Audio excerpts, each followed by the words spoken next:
There's the model number on the dryer. Anyway, you have to take the door off, and that's quite easily to do.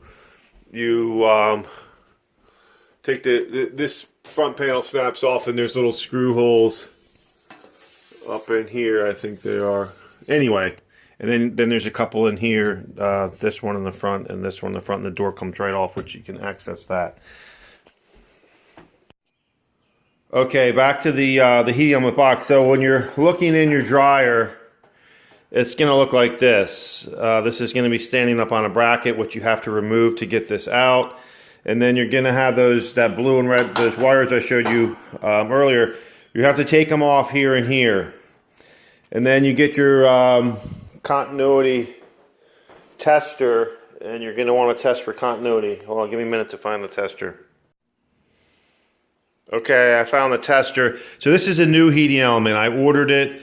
I wish I got the one that came as a complete box, because I'm going to have to take the box all apart and reuse these thermal fuse. So anyway, to the continuity tester. So basically mine is an old one, and it'll beep when you have continuity. For example, you want to hear the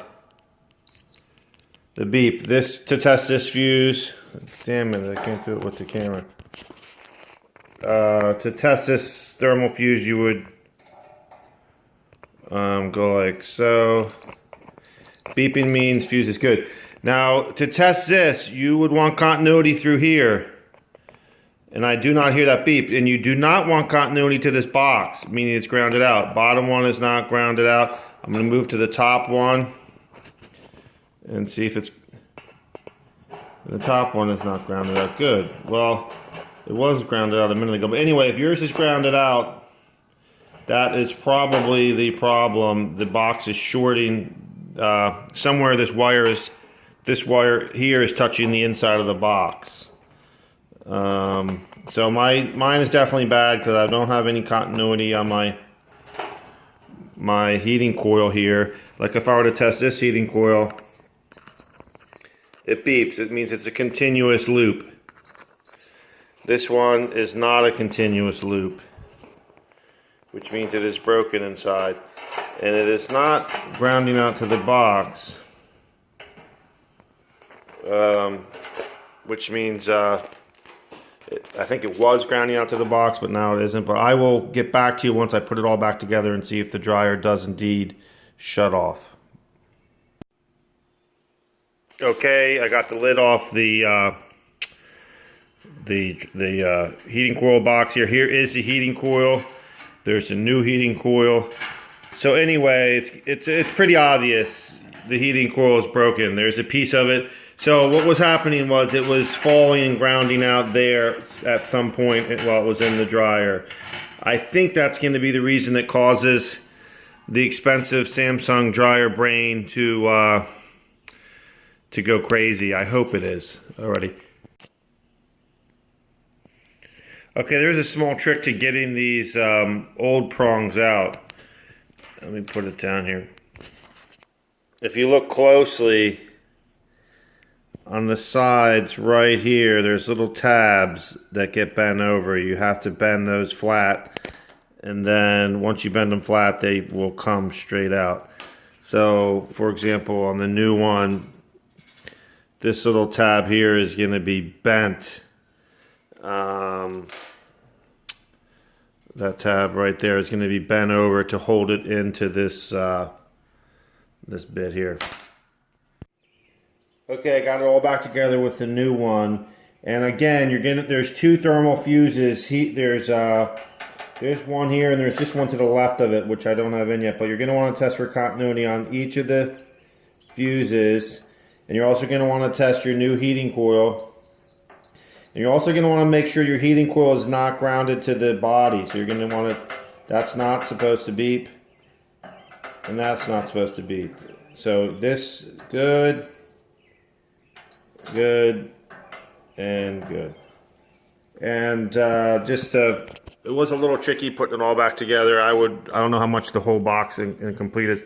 But as you're looking down there, you don't want any of the coils to be near the body of the housing. Alrighty, now it's time to get it all back together and see if it works.